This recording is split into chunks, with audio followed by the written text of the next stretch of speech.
Bem-vindos a mais esta reflexão.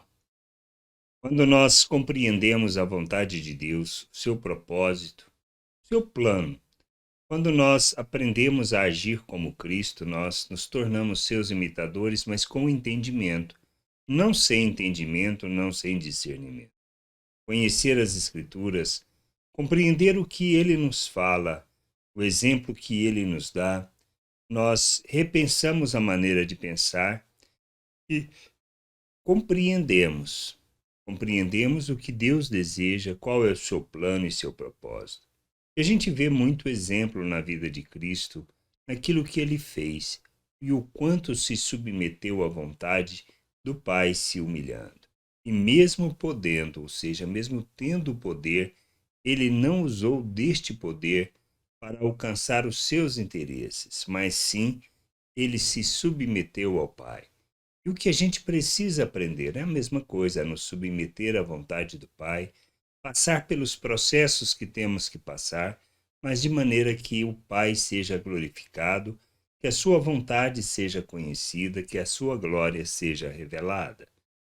Todo o plano, todo o querer de Deus é para que nós o conheçamos e nos submetamos à sua vontade, vivendo a verdadeira liberdade, a verdadeira vida, mas nos submetendo e andando segundo aquilo que ele planejou, para que o mundo pudesse conhecer o verdadeiro Deus e o quanto ele nos ama. Cristo se submeteu ao Pai, se humilhou, se sujeitou, passando por aquele processo que é doloroso, penoso, nós sabemos.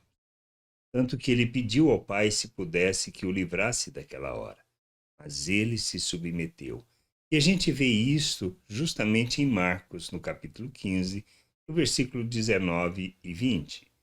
Batiam na cabeça dele com um caniço, cuspiam nele e, pondo-se de joelhos, o adoravam.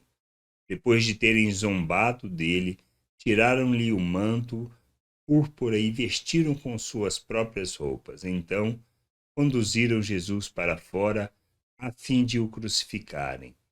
Esta situação que a gente vê Jesus passando, não existe nada mais humilhante para um ser humano, principalmente sabendo que não tinha culpa, que não tinha cometido o erro nem o pecado, que não era digno daquilo.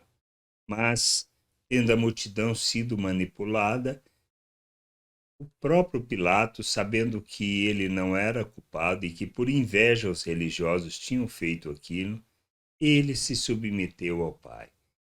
Nós precisamos aprender que muitas vezes não se trata do nosso direito, não se trata daquilo que nós queremos ou do que nós podemos ou do que temos, vamos dizer assim, perante leis e perante pessoas, o direito de poder usar.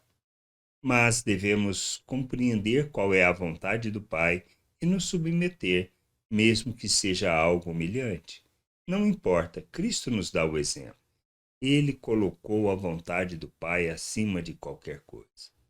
Não podemos viver sem conhecer a vontade do Pai. Não podemos andar sem entender o que o Pai deseja de nós. Conhecer o Pai deve ser o nosso maior objetivo e propósito, pois é nisto que está a vida eterna. Conhecer o Pai e a Jesus Cristo. Pois nós, ao entendermos quem somos e o nosso papel neste mundo, nós conheceremos o que o nosso Deus deseja e nos submeteremos à sua vontade. Somos chamados para isso. É isso que a gente precisa entender. Não existe outra maneira de viver. Não é buscando somente aquilo que nós desejamos ou que achamos ter vantagem, mas é aprendermos a nos submeter e andar segundo a vontade do Pai, mesmo que seja, como na situação de Cristo, algo tão humilhante como o que ele passou. Mas ele fez o que precisava ser feito para que o mundo pudesse conhecer o amor do Pai e assim receber o perdão.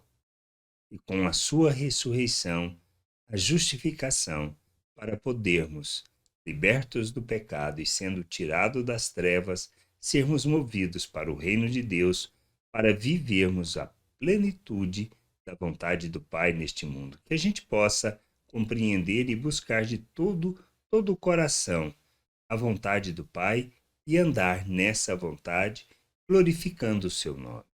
Graça e paz sobre a tua vida. Amém.